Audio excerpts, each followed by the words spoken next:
Okay. Trey 610, 3600. Trey 600 with the niggas who run it. Yeah.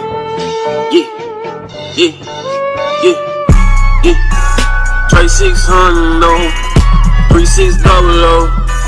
Trey 600, 3600. And now, our feature presentation. 2, 1. Hey man, it's your boy Trey 600 Quitting TV. We back again with another. Hey man, it's your boy Trey 600 Quitting TV. We back again with another. Make sure you like, comment, subscribe, hit that notification bell. Shout out to the notification family. Salute to all my new subscribers and all my day ones. I do this for y'all. Let's get it. Who we got in front of the camera today, man? Your boy RGM150, man. Live out of Austin, Texas, man. We here right now at Lifestyle Studios. Trey 600, you already know what it is, man. We live with it. Yes, sir. Hey, man, we've been knowing each other for a little while, Facts. I've been seeing the elevation, you know what I'm saying? I've been seeing all the different moves, man. I want to salute you first and foremost. Appreciate you, King. Pushing the Austin culture forward, bro. Nah, appreciate that. Word is born, man. Appreciate that 100%. All right, let them know where you from. Where you from, man? Shit, originally from Jamaica, Queens. Yeah. New York City, you know what I'm saying? Born and raised, feel me? 80s baby, hip-hop baby. You know what I mean? Born and raised out there in Jamaica Ave, Hillside Ave, 132nd Street, same neighborhood, 50 Cent, Tony Yayo and them niggas, you know what I'm saying? Lived out there most of my adolescent life, you know what I mean? Moved to Jersey for a little bit. Prior to moving to Texas, I moved to Jersey for a little run. I was out there for a couple of years, you know what I'm saying? Made a lot of good connections out there, a lot of lifelong friends. Hudson County, North Bergen, 201, stand up, you already know. You know what I'm saying? Moved out to Austin like around 2010. No, I'm sorry, around 2004. I actually moved to Austin, you know what I'm saying? And then I was out in Dallas for a while, then back in Austin now as of like 2018. It's been active out here and shit, doing the music thing since like the COVID. You know what I'm saying? So we're staying busy out this bitch. That's a fact. Mm-hmm. I want to go back. I kind of want to go back to like just you growing up. You know what I'm saying? Yeah. Coast, like what was one of the adversaries you would say that made you to think the way you think, bro? You always on some boss moves since I know you. You know what I'm saying? Real talk, just being like honestly, just being like the one that's outed or like, you know what I'm saying, the black sheep. Mm-hmm. You know what I'm saying? Not only with the family, but like, you know, coming from Jamaica, Queens. You know what I'm saying? Being a light-skinned Hispanic in a neighborhood that's predominantly black, predominantly Guyanese and shit like that, Caribbean, you know what I'm saying? I always saw like adversities and shit like that when it came to hip hop, you know what I'm saying? Like, cause I used to be a rapper, you know what I'm saying? I used to be, you know what I'm saying, on the streets, you know what I'm saying, kicking freestyles, doing sessions, you know what I'm saying, ciphers, like, and I was known to shut shit down, you know what I'm saying? So being Hispanic, you know what I'm saying, light-skinned dude, you know what I'm saying, in a predominantly, you know what I'm saying, black game, in a predominantly black neighborhood, I met tons of adversities, but I'm happy I did because it let me understand, you know what I'm saying, that I was one of a kind, and you know what I'm saying, that I had to like go stronger than anybody else. I had more to prove than anybody else when it came to this hip hop shit. It was a lot more I had to put out there, you know what I'm saying, in regards to like getting nice and putting songs together and battles together and shit like that had to make me stand out and apart from everybody else, you know what I'm saying? So things like that always made me feel like I could just go harder, and if I felt like I was better than anybody, then don't let it stop me, like, you know what I'm saying, actually show it. Like, you know what I'm saying? So, yeah, things like that, you know what I'm saying? Being a gang member as well, you know what I'm saying? Being involved in gangs when I was young got me kicked out of a lot of public schools. You know what I'm saying? I was a big headache to my mother and my father, you know what I'm saying? But thankfully, I turned out pretty well. Like, you know what I'm saying? I was able to do good things in my life, made some good changes. And I really felt like all these changes really happened when I came to Texas. Because prior to me coming to Texas, I was a real fuck up, man. I was a knucklehead. I wasn't really getting no promised money. I was out there really risking things, risking my freedom out there to, you know, just to get by, to live right. You know what I'm saying? So, you know, moving to Texas really put me on my 2 feet as a man. It really matured me. You know what I'm saying? So I owe a lot to the state of Texas, man. Like, you know what I'm saying? And to be honest, like if you look at the time frame, I've lived more years in Texas than I lived in New York. Yeah. I'm born and raised in New York City, but I've lived more in Texas than I have in New York. So, Texas is my blood. You know what I'm saying? It's here too. Like, you know what I mean? So, shout out to the whole entire state, man, because I've been all over the place in Texas. You know what I'm saying? I want to ask you, growing up, did y'all have any OGs or any people that inspired y'all in New York? You know what? And that's crazy. Like, we were just conversating about that the other day with my homie. It's like, I feel bad for the YNs these days because I feel like in our generations growing up, in our era growing up, we had the OGs to look up to. Like, we really look up to the older dudes that were making money, that had the rims in the car, they had the fly leather coats, you know what I'm saying? They had the sneakers, and they had the gold chains and the Rolexes and things that were, unobtainable, you know what I'm saying, to our degree, you know what I'm saying, growing up being, we were lower class lifestyles and shit like that, you know what I'm saying? So, yeah, man, like, I see the YNs these days, they don't really look up to the OGs, man. They're not coming up to us for knowledge. They're not taking, our stories and our experiences and our wisdom to heart. It's either that or we just don't give a fuck. Because, you know what I'm saying? I know back then, like, there were a lot of principles, and a lot of these principles we were really learning from the OGs. And specifically, give me one, like, you don't fuck with old people. You don't fuck with old people, man. You don't fuck with fathers. You don't fuck with parents. You don't do shit in front of the kids, man. These are things that the YNs don't give a fuck about these days, man. They light up corners in New York like nothing. Yeah. You know what I'm saying? They're lighting up, parks out here, you know what I mean? In Austin. They're lighting up parks while little kids is playing. So, like, you know what I'm saying? There is no respect, like, you know what I'm saying? The guidelines that we had as youngsters that we learned from the OGs, like, you know what I'm saying? Like, have respect for your elders, listen to knowledge itself, and, reprimand from it. It's like these kids these days, they don't want to hear it. They feel as if, like, they got the world at their fingertips. They got all the information they need, just by going to Google and shit like that. I guess they don't feel the necessity or, you know what I'm saying, the meaning of, listening to the story of an OG, you know what I'm saying? Somebody who's really been through it. Like, you know what I'm saying? Like, they don't give a fuck. They rather just learn it on their own. I guess they see it as so normal. Like, you know what I'm saying? Back in the day, like, you know what I'm saying? Like, motherfuckers robbed houses. Like, the type of motherfuckers that robbed houses back in the day were poor. They were motherfuckers that really needed to pay bills. They needed to pay rent. They had kids, and they didn't have no ways of feeding them kids. Like, people had a purpose to their madness.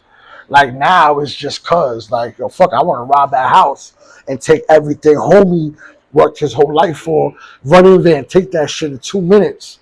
You know what I'm saying? That actually, it's different nowadays. Like, you know what I'm saying? Like, I guess, like, you know what I'm saying? I'm not sure if it's the OGs that failed the YNs, or the YNs are just failing to, get that insight or that early step, that early look at what's really ahead of them.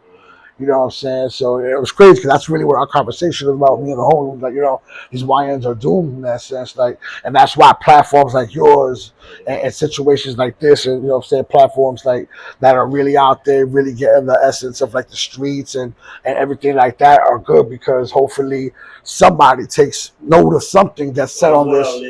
Yeah, and say, it can relate to it, or put one-on-one together and learn from it, because in all honesty, that's what life's about, man. It's about, you know what I'm saying, going through your experiences, living better, and then showing the rest the way, because that's the way life has always been. Like, I kind of feel like in our day of, in our time of day, is like we're really stopping that.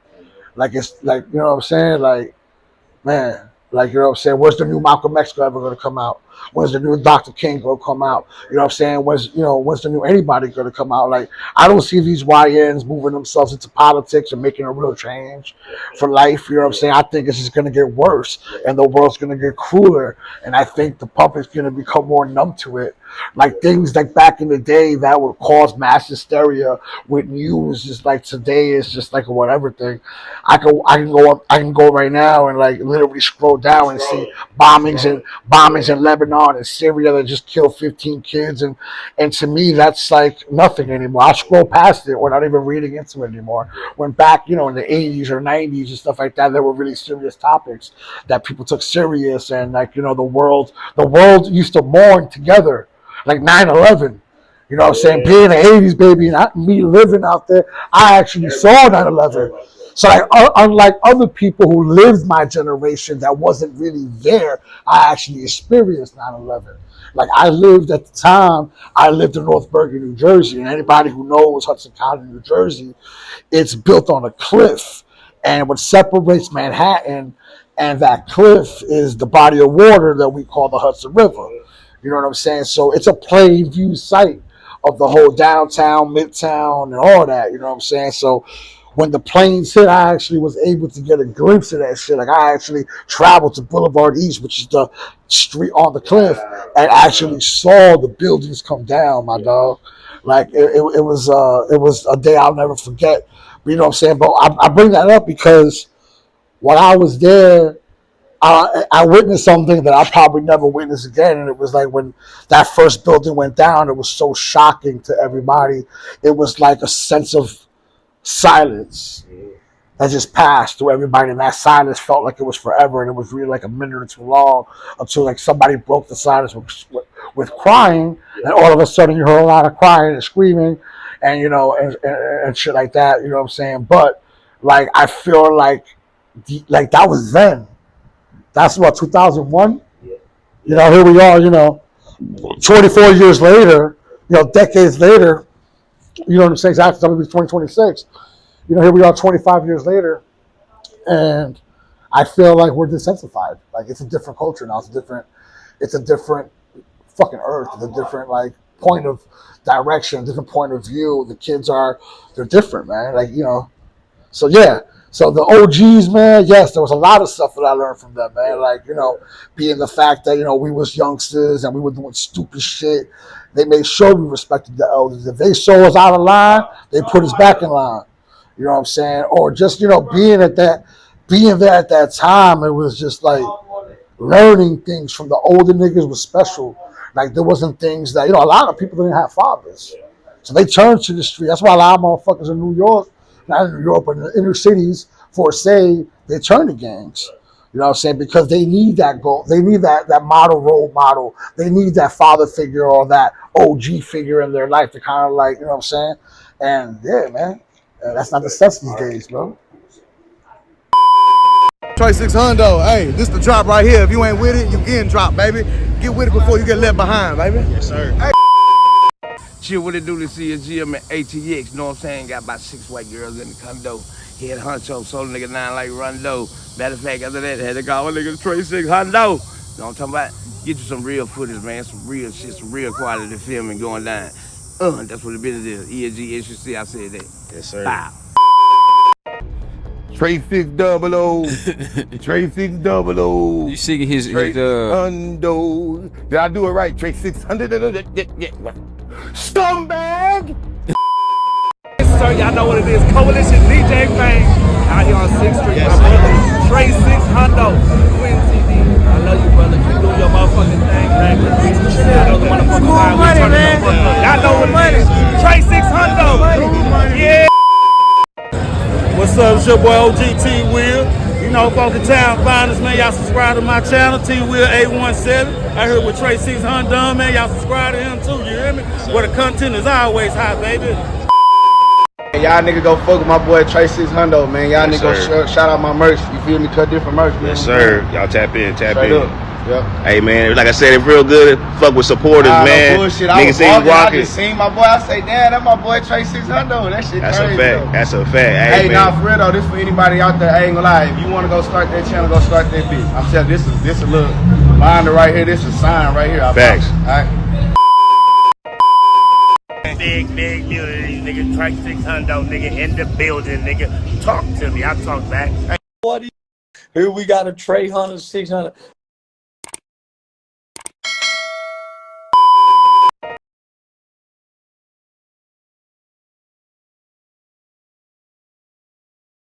Don't lose your life, thinking you a bully. Trey 600, nigga want me dead. Price on my head, then he a liar. Cause I ain't got no hoppers, just haters I'm on top of. Yeah, these niggas watching me, they wish they could plot on me. But it ain't no stopping me, they don't take time from me. That's cause I'm timeless, don't need no accomplice. I feel so accomplished and I'm just getting started. They keep their eyes all on me cause I spark shit. AR-15 223 556, that's all I need. 3600, that's the team. Trey 6, the gang, that's a beam. On a big step, all you little niggas looking like some rookies. I'm in the game, you niggas playing.